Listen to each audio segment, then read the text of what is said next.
My name is Anton Nelson. I run a production company here in London. We specialise in action sports, motorsports, corporate and technology, and previously did a lot of work in music.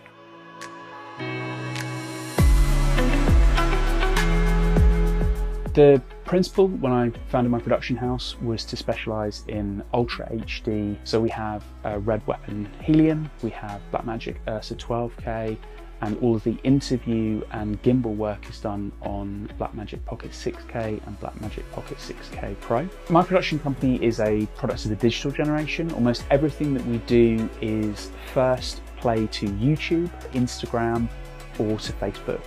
We do TV content as well, and more often than not now we're creating episodic TV content around motorsports that's also getting distributed through partners like YouTube.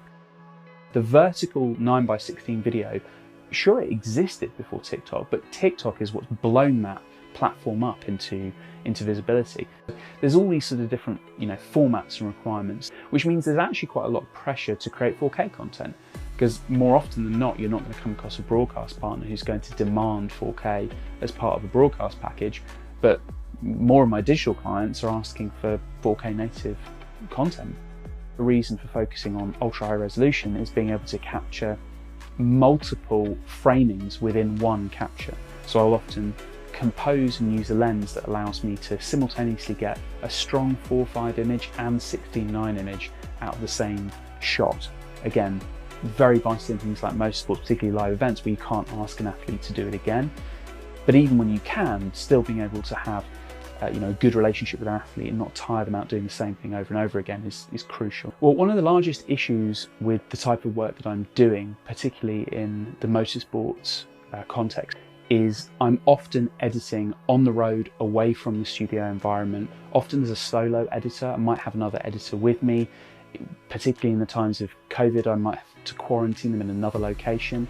For Silverstone, for example, I had a night editor working shifts while I had several camera operators creating day content. In these kinds of environments, all of the editing work is being done on a laptop, off mobile SSD type solutions.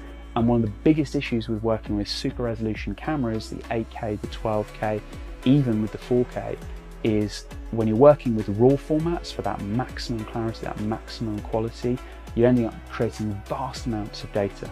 And this has up until now been a bit of a bottleneck when trying to deliver short form social media content in the space of as little as 2 or 3 hours after an event has happened. So I started using the OWC Thunderblade just after Silverstone. I had several rounds of the British Superbike, been using it on the road working with Ferrari and Puma, and also Bentley as my primary ingest device. The design on it is great. The software is incredibly easy to use. I mean, the device is fundamentally plug and play.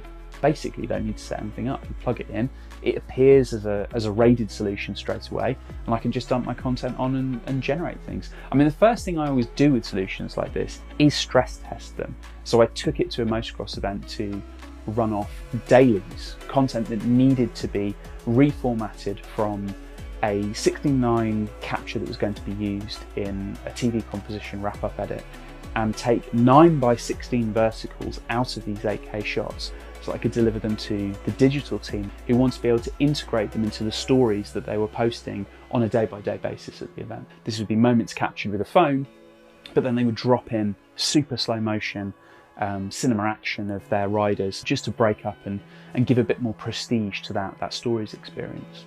One of the key things is the OWC Thunderblade is solid state. This means that it's more durable. I actually recently just took my entire drift edit that I was working on to Chicago, and again I could just take hand luggage. I don't need to have a special Pelican case to fly it around. It literally fits in a padded soft pocket case with a power supply, and the footprint is minimal. The speed is so crucial when you're working with large file sizes. I mean, Apple have a white paper that shows what the ProRes data rate is backwards and forwards, and I'm getting plenty of headroom to be able to edit that stuff, multiple streams of that, and render without having any issue in playback, which again is vital when I've got a client with me on location, and even more important if I'm outputting something, putting it onto a Dropbox or a Frame.io and getting them checked out before it goes out to publishing.